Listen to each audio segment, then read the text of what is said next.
Hello, welcome again to my channel, and at this time we will talk about depreciation, one of the topic under engineering economy. Okay, so what is depreciation? Pag sinabing depreciation, it is the decrease in the value of the physical property with the passage of time. Yan. So, napapansin naman natin, no, na nababawasan yung halaga ng isang property habang tumatagal, no, with the passage of time. So, ano ba mga example natin dyan? Kung ano na lang meron tayo, lahat meron tayo, no? Example, yung cellphone. Ang cellphone, kapag unang labas niyan, syempre, no, ay sobrang mahal niyan, no? And then, with the passage of time, habang tumatagal, tapos nagkakaroon ng new version ng cellphone. Okay? Ang nangyayari dun sa una mong biniling cellphone, mabilis bumaba yung presyo. Okay? So, isa yun sa reason, no, bakit may depreciation, ba't nagkakaroon ng depreciation? Dahil merong bagong lumalabas na unit, or syempre, with the passage of time, yung cellphone mo, sobrang gamit na, so hindi mo na siya pwede ibenta, mawawala na yung value niya kung magkano mo siya binili on the first place. Kasi nga, gamit na, pwedeng may scratch na, may sira na. So, doon pa lang sa physical property sa physical appearance ng property natin, pwedeng mabawasan yung presyo niya. Okay? So, ito yung tinatawag na depreciation. Kaya bumababa yung halaga ng property na binili natin. Katulad din yan ng mga sa motor or sasakyan, no? Kapag ang motor or sasakyan na lang, bumili ka niyan, ang halaga, ang cash price niyan, for example, mga 700,000. For 5 years, ang presyo na agad yan, kalahati agad, no? Mga 350,000 na agad yan. Ganun kabilis ng depreciation ng mga sasakyan, pati motor. And of course, yung cellphone nga, no? Mabilis mag-depreciate. Okay? So, yung value na yan, no? Meron tayong mga definition of value. So, i-discuss pa naman natin thoroughly depreciation later on. So, value, pag sinabing value, it is commercial sense. In a commercial sense, it is the present worth of all future profits that are to be received through ownership or particular property. No, yan yung present value ng isang property. No, kasi yung ibang property, so kaya sinabing future profit, no, yung ibang property or equipment, pwedeng makapag-produce ng income, no, kaya sinabing future profits. So merong mga property or equipment, pag binili mo, pwede makapag-produce ng income. Meron din namang binili mo pero hindi naman nakakapag-produce ng income, no? Katulad ng halimbawa, mga sasakyan, kung gamit mo lang lagi, so parang liability siya, no? Kasi pagkabili mo, kailangan mo pa syempre i-maintain and so on, operate, magpapagas ka pa, no? So, ano siya, liabilities, kumbaga kailangan mong bayaran. Tapos, hindi ka naman kumikita. Pero, meron namang ibang property na pag binili mo, pwede mong pagkakitaan, no? And for example, mga equipment for businesses, no, na nakapag-produce ng product, pwedeng mag-produce ng profits din yan. So, yun yung value, no? So, present worth of all future profits, kung meron man, and to be received through ownership or particular property. Okay? Ayan. So, the market value of the property naman is the amount that a willing buyer will pay to a willing seller. Okay? For the property where each has an equal advantage and is under no compulsion to buy or sell. So, market value of the property. So, halimbawa, ikaw yung ibibenta mo yung property mo for second hand, no? May value kang sinet. Pero, hindi ibig sabihin that value is the market value ng property mo. So, yung market value is yun nga, no? Willing buyer will pay to a willing seller. So, ito yung may equal advantage yung buyer and seller natin, no? And then, nade-determine siya by the market price. So, kino-compare yan lahat ng klase ng property, kung anong property yung ibebenta mo. Okay? And, pag sinabi namang utility or use value of a property is what the property is worth to the owner as an operating unit. Okay, utility use or use value. Utility value or use value. So, ano daw siya, no? The property is worth to the owner as an operating unit. So, ito naman yung mga property or equipment na pwedeng makapag-produce ng income, no? Dahil ginagamit itong property, no? As an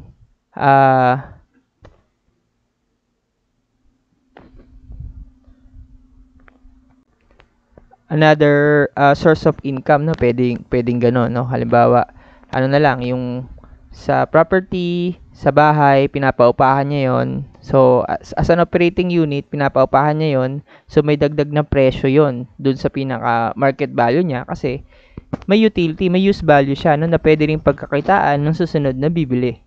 Okay, ganun yung use value or utility value. Sunod is fair value is the value which usually determined by disinterested third party in order to establish a price that is fair to both seller and buyer. So dito yung third party, no, na disinterested, dito sa atin meron tayong department niya, no, Department of Trade and Industry.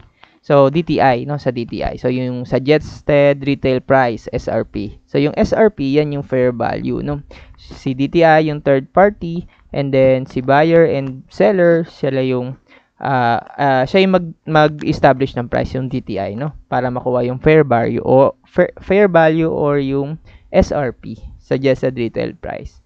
So yung book value naman, sometimes called depreciated book value, is the worth of property as shown on the accounting records of an enterprise. So kung babasahin mo, titingnan mo lang sa accounting record, no, yun yung book value. So pero, no, ang book value is actually worth of property siya after it was depreciated, na nabawasan ng mga depreciation. So magkano na lang yung property? That is the book value, no? At a certain year na hindi pa naaabot yung life niya. Okay, alam ba, 10 years yung life ng equipment. So magkano yung presyo niya after 5 years? So yun yung book value after 5 years. So property, worth of property after it was depreciated, no? Nabawas na yung mga depreciation sa kanya.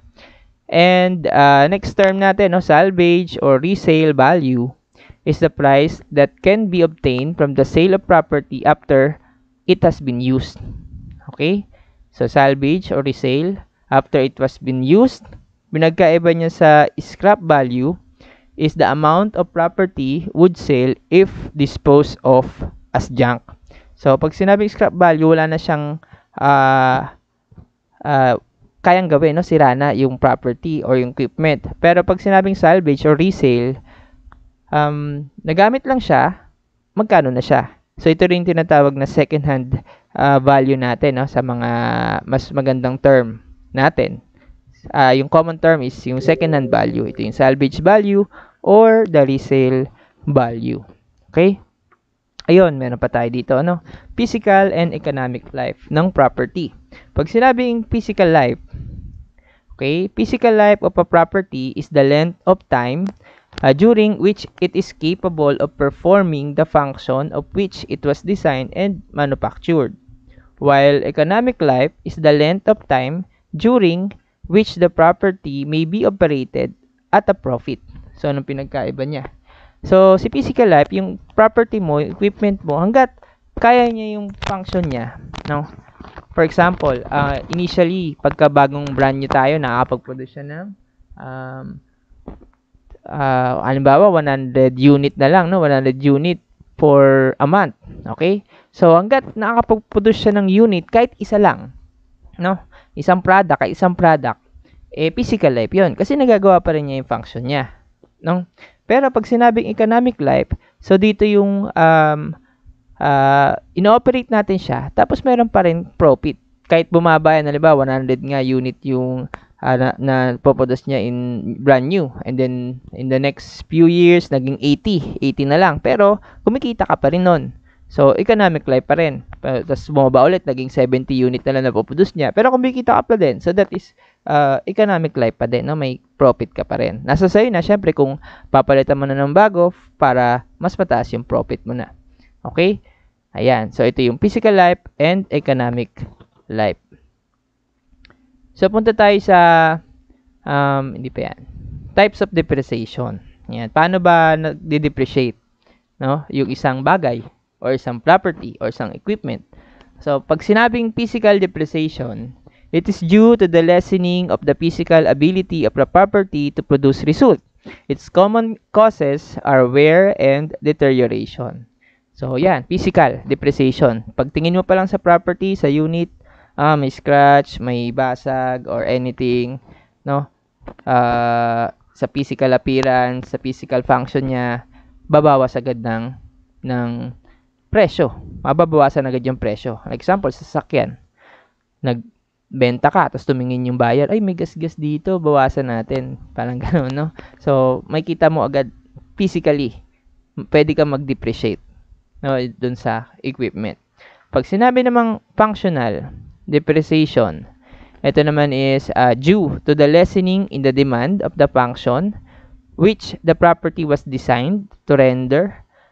Its common causes are inadequacy, changes in style, population censorship, saturation of markets, and more efficient machine are produced. Ayan, more efficient machine are produced. Functional depreciation. Yan yung mga cellphone natin, mga smartphone, no? Kapag may mga bagong technology nilabas, syempre yung lumang technology, wala na, no? Sobrang baba na ng presyo. So, hindi mo siya pwede itaas ng presyo kasi may kalaban kang mas efficient na machine. Kaya nagde-depreciate yung mga lumang model natin. Kaya mas nagmumura yung mga cellphone na lumang unit. Dahil may mga bagong efficient na machine. Ayan, may population censorship, saturation, sobrang dami. So, and changes in style, yan yung mga yung reason, no, bakit nagkakaroon ng functional depreciation ng isang equipment or property. And pag sinabi naman depletion, refers to the decrease in the value of property due to gradual extraction of its content.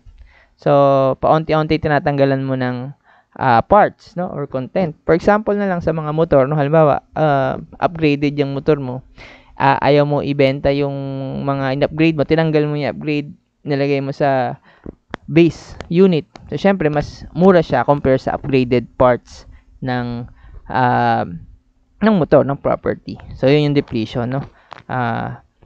Gradual extraction of its content. So, syempre, nababawasan yung halaga niya kasi nawawala ng content. And ang purpose ng depreciation, bakit ba tayo nagdi-depreciate, is una is to provide the recovery of capital which has been invested in physical property. Anong ibig sabihin? Paano mo ma-recover yung capital mo? For example, sa laptop, no, may laptop tayo. Bumili ka niya ng worth sabihin natin 30,000. Nagamit mo lang in 1 year. Tapos binenta mo, halimbawa, pwede mo mabenta 20,000. Okay?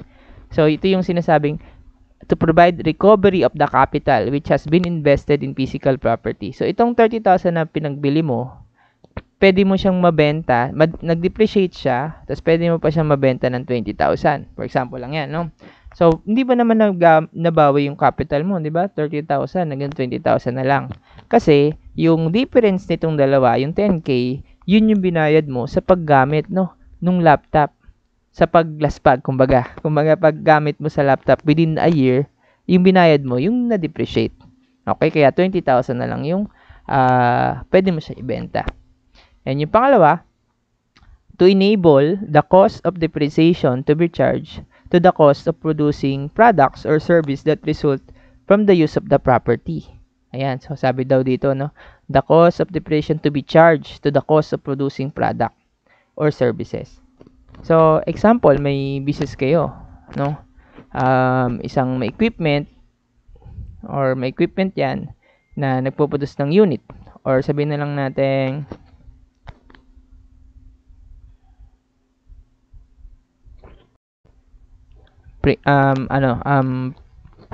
printing shop. For example, may printer ka.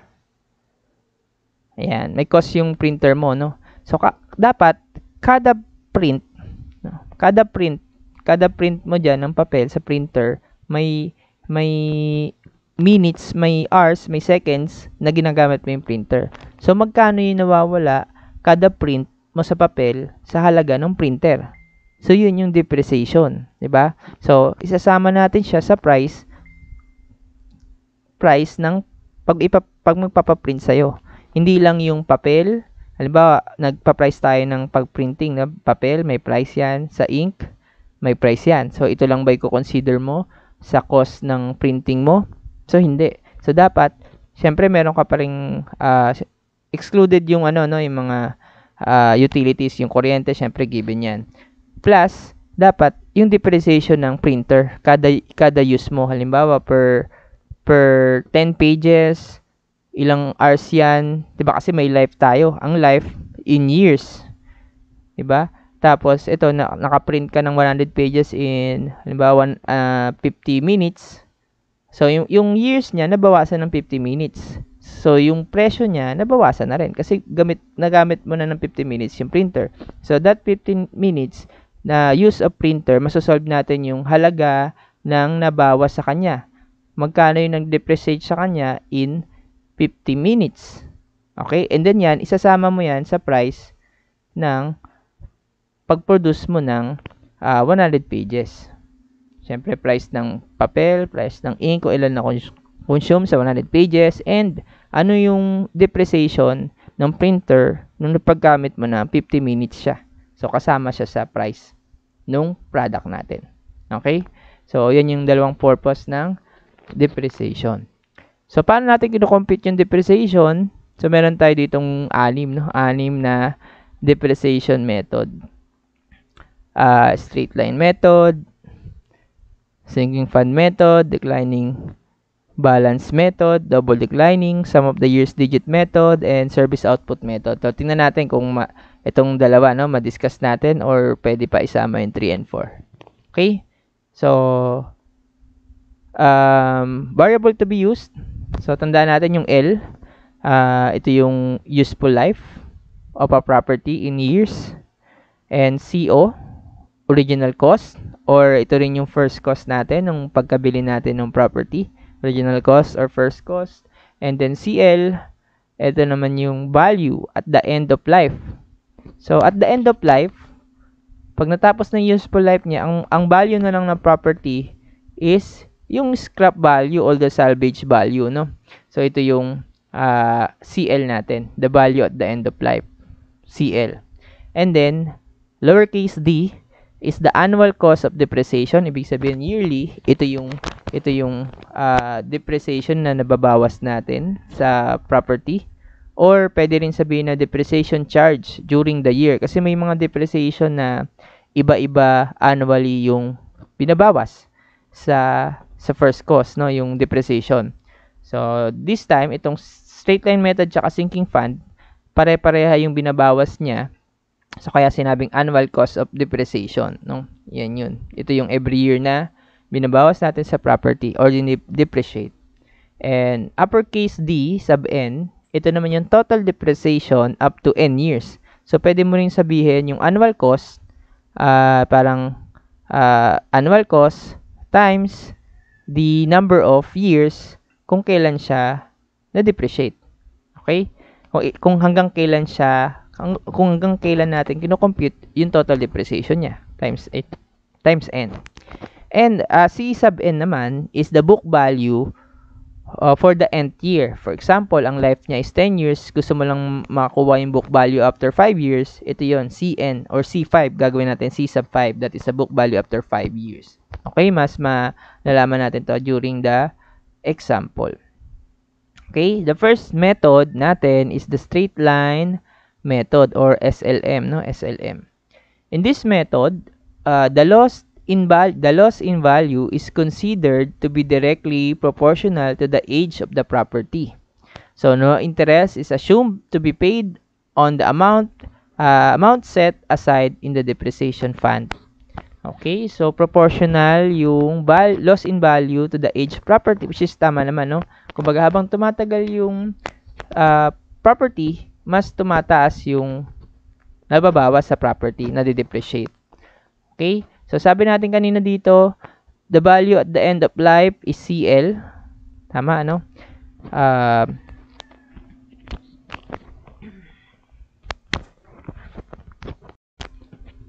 lagay lang natin dito, no? So, for example, lagay lang pala natin yung CL is the value at the end of life. Or, sinasabi natin ito yung salvage value or the scrap value, no?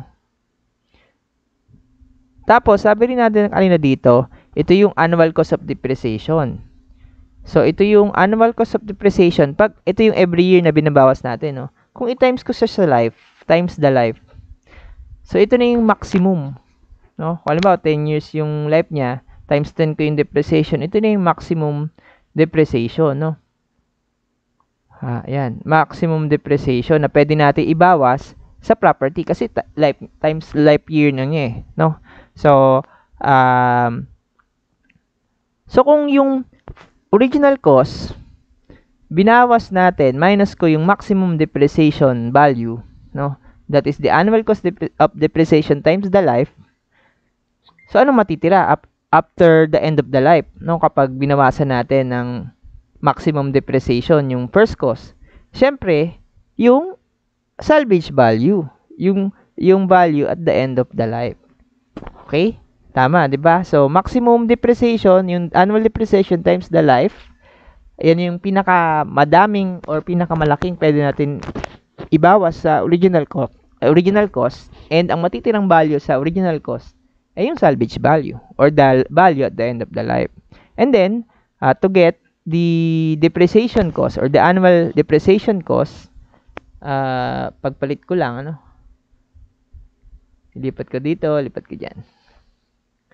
So, bali, original cost minus CL is equal to annual depreciation times the life. And, pagbaliktarin ko lang, the annual depreciation will be equal to original cost minus salvage value or the value at the end of the life all over life. So, ito na yung magiging formula natin, no, for the annual depreciation for straight line method. Okay? And, kung sabi natin, so ano naman yung total depreciation natin, no? After n years, d sub n. Sabi natin dito, d sub n.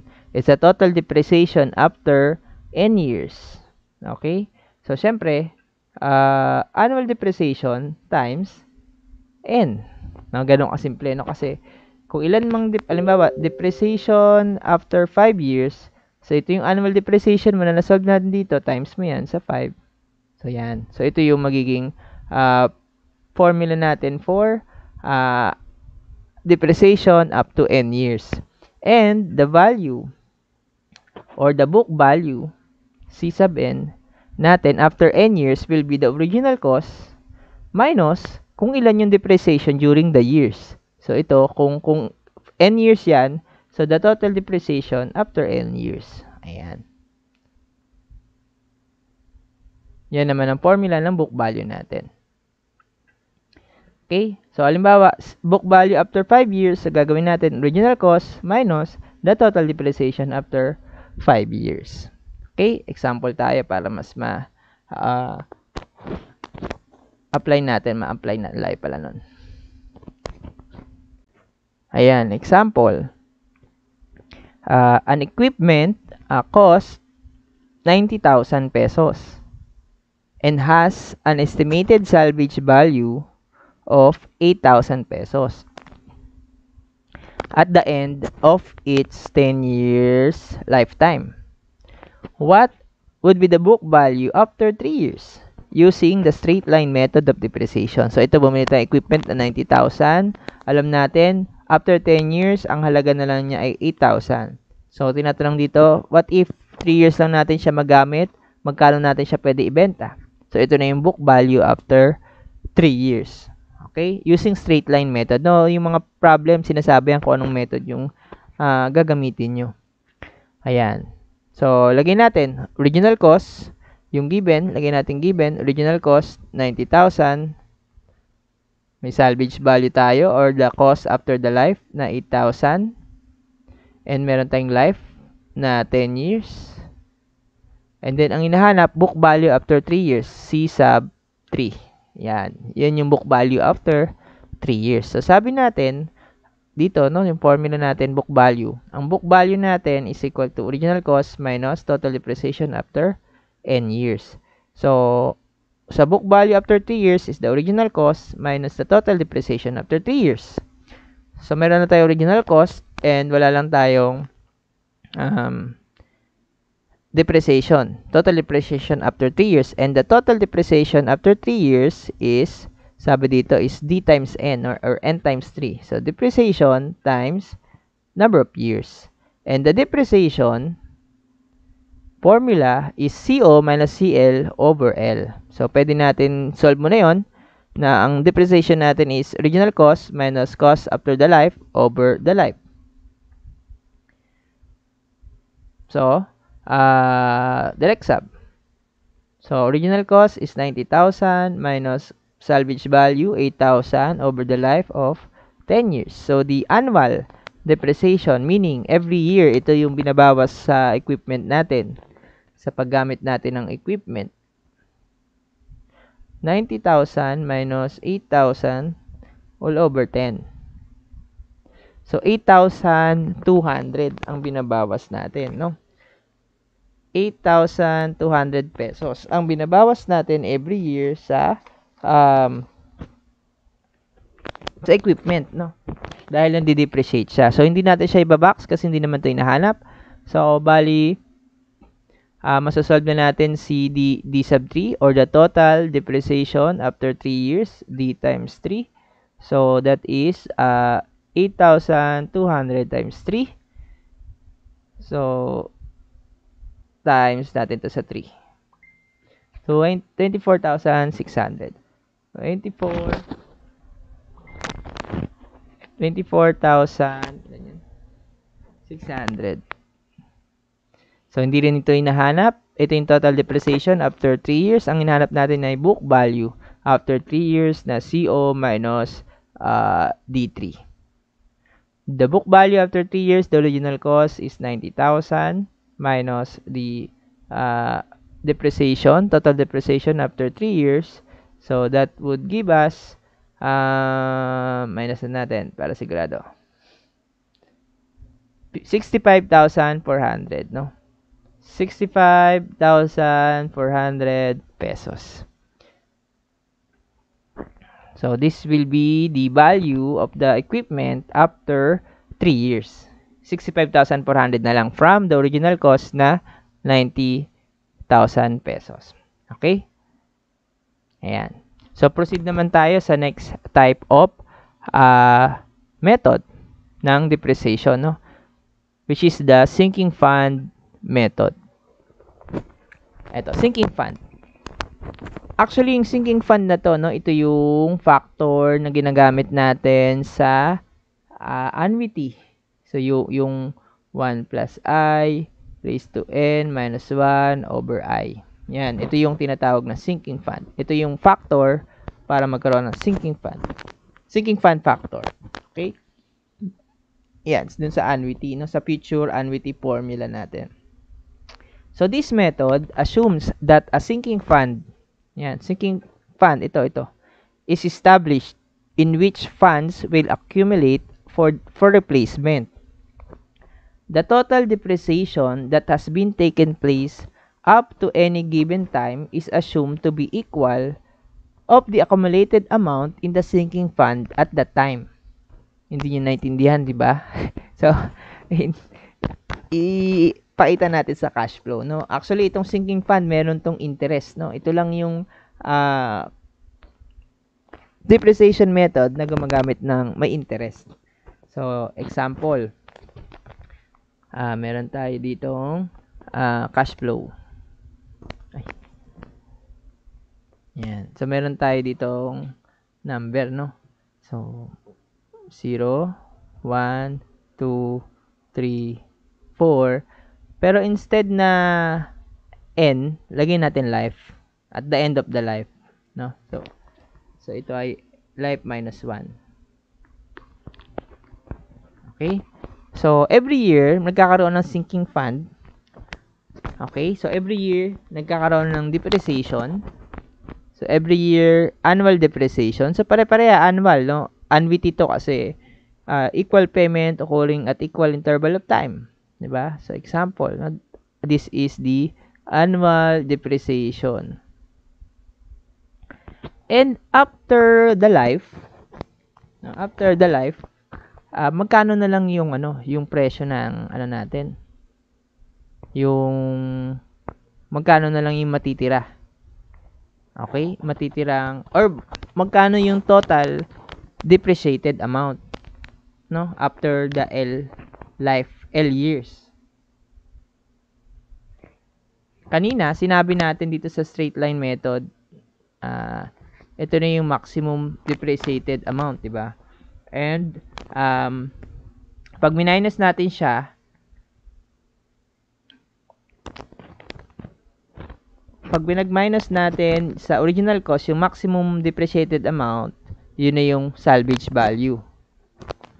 Okay? Ito ngayon yung gusto natin makuha, yung maximum depreciation amount. So, dito sa maximum depreciation amount, pwede natin sabihin na CO minus CL. Ito pala. Yan. Itong formula na to. Ito yung maximum depreciated amount. So, ang makukuha natin siya pag binag-minus natin yung CO minus CL. Yan na yung maximum na depreciate natin. CO minus CL. Kaya, ang ilalagay natin dito sa after the life, magkano yung total na depreciate mo? Ito yung CO minus CL. Or, parang ito yung future, di ba? Pag kinuha mo yung nag-focal point ka sa life, kukunin mo yung future, mag-annuity ka, ito yon, no? Yung future. That future is the maximum depreciated amount. Ito yung original cost minus salvage value. That is the maximum depreciated amount after the life. So, para makuha mo yung CO minus CL or the annual depreciation, kung magkano yung annual depreciation, with a given interest, no? May given interest ka. Gagamit ka ng future annuity formula, yung may sinking fund nga, no? Ayan.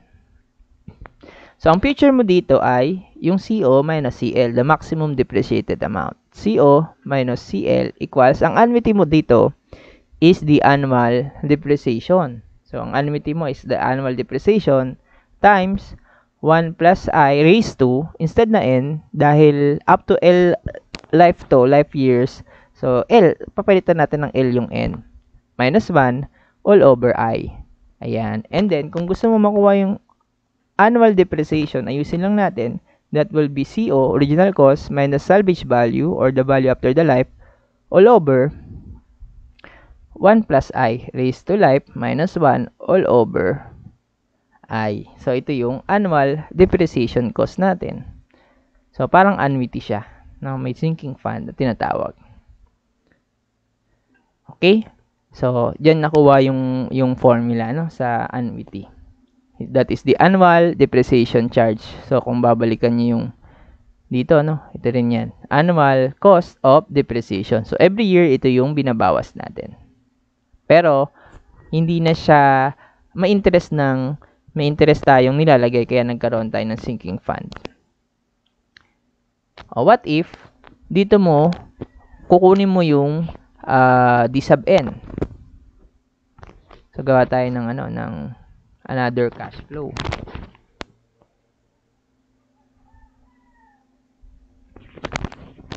Yan. So, halimbawa, meron pa 0, 1, 2, 3. Ito yung life mo. Ito yung life. Gusto mo kunin yung N. So, meron kang depreciation charge. May annual depreciation charge ka. Every year, ito yung depreciation. Hindi pa umabot yung life. No? Hindi pa umabot yung life. Ang gusto mo, kunin yung total depreciation during the N years. Yan. Of course, with the interest given. So, kunin mo yung total depreciation after N years. No? Ito. So, ngayon, magpo-focal point lang tayo dito. Future annuity formula din. So, ang future mo dito is yung total depreciation after N years is equal to, ang annuity natin is the annual depreciation times future to, no? 1 plus I raised to, instead na L na, N na, kasi N years lang eh. Hindi ka umabot sa L years, no? Sa life. So, raised to N minus 1 all over I. So, kung nasolve mo na si annual depreciation, pwede mo na i-substitute yan dito para makuha yung total depreciation after N years. Okay? And then, pag nasolve mo na si total depreciation after N years, makukuha na natin si book value. Book value after N years is equal to original cost minus the total depreciation after N years. So, pare-pareha yung formula ng, ng book value. Actually, sa lahat ng method yan. So, wag nyo kalimutan yung pinaka-basic niya na book value is the original cost minus the total depreciation after N years. Yan. Okay? So, solve tayo ng example para magamit natin. Example. Yan. Broadcasting Corporation purchased equipment for 53,000 pesos and paid for 1,500 pesos for freight and delivery charges to the job site. So, ito na yung delivery natin sa aeroplano or sa lahat ng delivery charges ay 1.5 daw. Siyempre, kasama yan, no? Hindi naman pag bumili ka, unless ikaw magpipick up. Ayan, so may charge pang 1.5. So, isasama natin to sa original cost na kung magkano yung purchase natin, tapos yung mga delivery charges, sasama natin sa original cost niya. Okay? So, the equipment has a normal life of 10 years with a trade-in value, bagong term natin, trade-in value of 5,000 pesos against the purchase of new equipment at the end of the life. So, ito rin yung sinasabing trade-in value, yung second-hand value, yung salvage value, 5,000. Ito na yung CL natin. Determine the annual depreciation cost. So, hinahanap, annual depreciation cost and the book value after 5 years using SLM, straight line method, and the sinking fund method. Assume interest at 6.5% compounded annually. Ayan. So, marireview din natin yung straight line method dito, no? So, solve natin by straight line, solve natin by sinking fund. So, kunin natin ang mga given. So, sabi ko kanina, original cost natin, ito yung first cost natin, no? 53,000 pesos. Tapos may delivery charges na 1.5. So, ang total niya ay 54,500. Tama naman. Okay? 54,500. And the equipment normal life is 10 years. With a trade-in value, yan yung C sub L na 5,000. After the life niya, trade-in niya. And determine the annual depreciation cost and the book value after 5 years. So, hinahanap natin is the annual depreciation cost and the book value after 5 years. At sa sinking fund, merong given na 6.5% compounded annually. Ayan. Unahin natin, straight line method. Now, using straight line method, unahin muna natin yung si depreciation charge or annual depreciation. Kung natatandaan nyo, CO minus CL over the life. Yan yung straight line method. So, direct sub, CO ay 54,500 minus the life na 5,000 pala. All over the life of 10 years. So, calculate natin. 54,500 minus 5,000 all over 10. That is 4,950. 4,950. So, dahil hinahanap siya, diba, determine the annual depreciation, box nyo na agad yan, no? I-box nyo lang yung mga pinapahanap. So, may points na agad yan.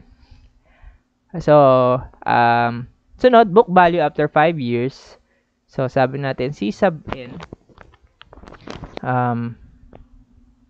book value is equal to first cost or the original cost minus the total depreciation after n years.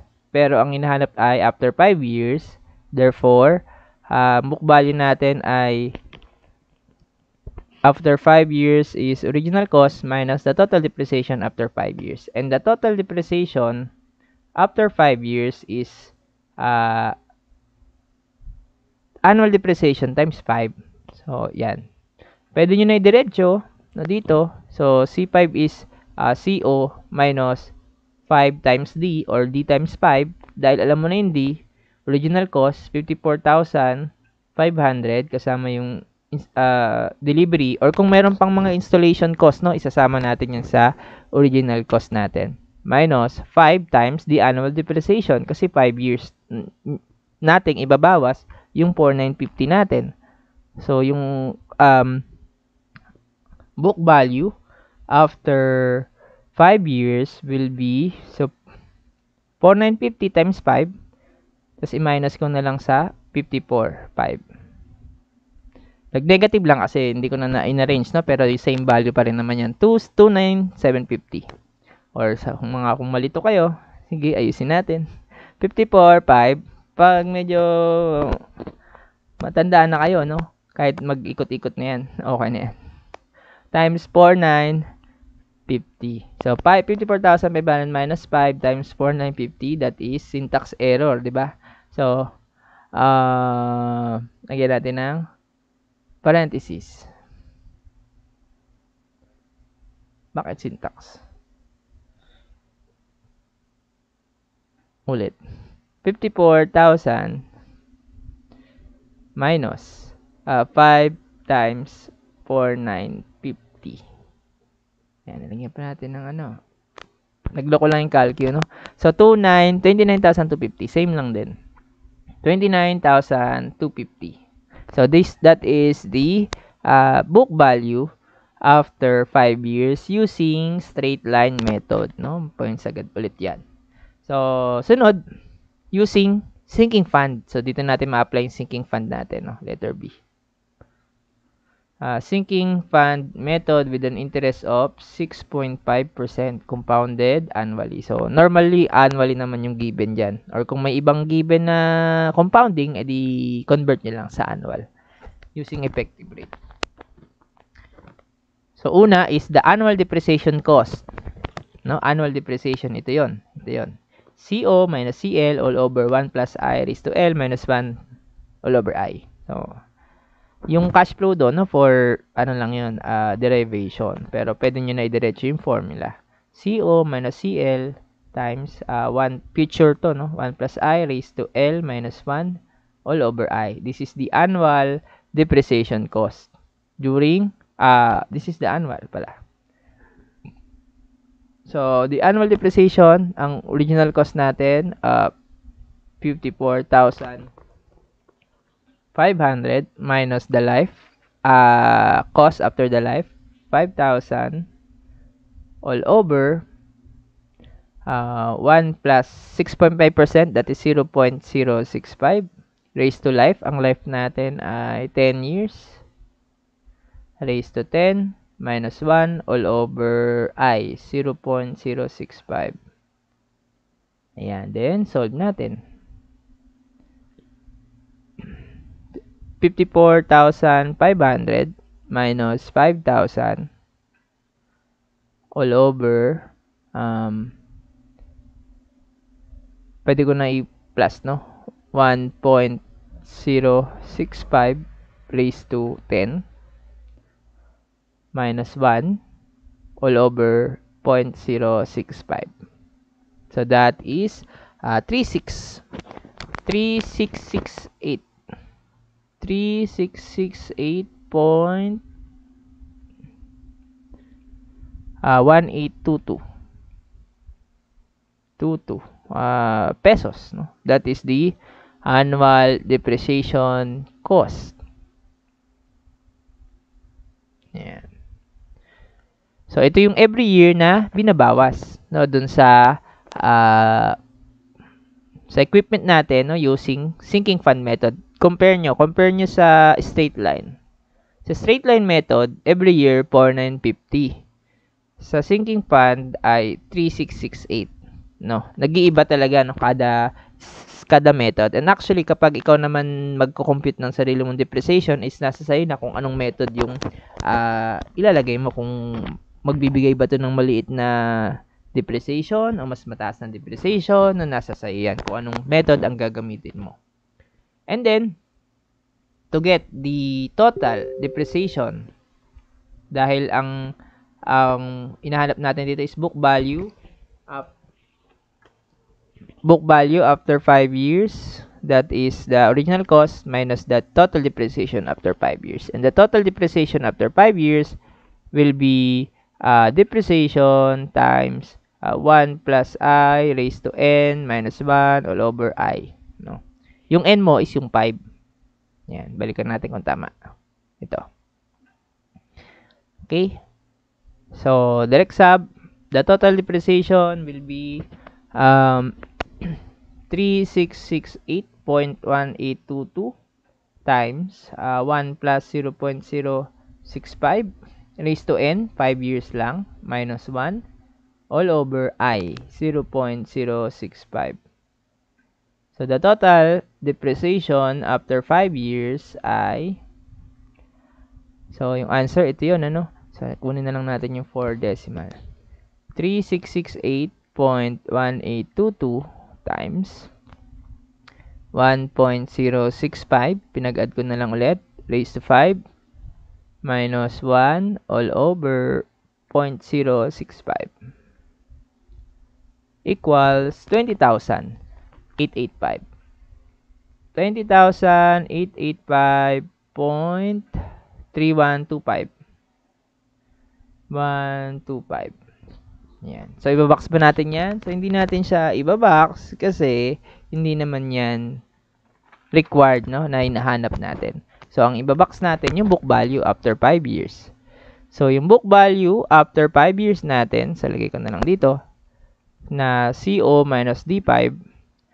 C5 will be original cost, 54,500, no? 54,500 minus total depreciation after 5 years.